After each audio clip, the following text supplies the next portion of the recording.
Oh, the entitled Yaleys, the entitled Dukies, gross, gross.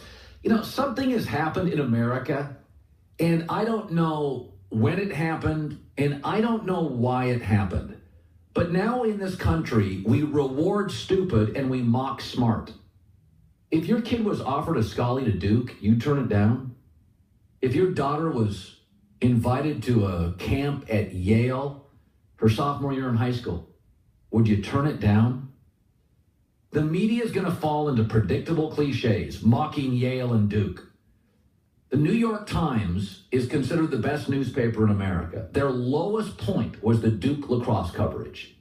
When the New York Times decided we just don't like the optics, spoiled rich kids and two poor girls, and the New York Times sold their soul, did the worst job of reporting they've ever done, and now acknowledge they completely whiffed.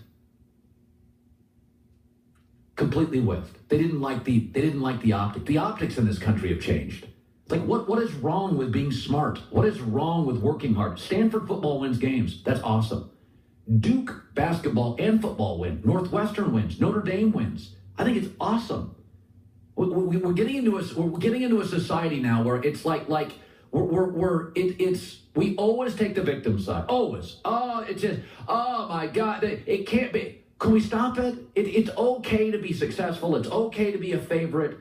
Just because you grow up in a decent family doesn't make you spoiled rich brat. If you go look at the average income that gets into Duke, they're not rich kids.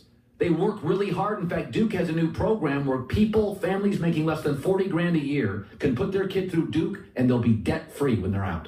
That's a really cool program. Yale has similar programs. When I look at the media these days, I just find, and society's doing it too. Ooh, Honey Boo Boo is awesome. No, not really.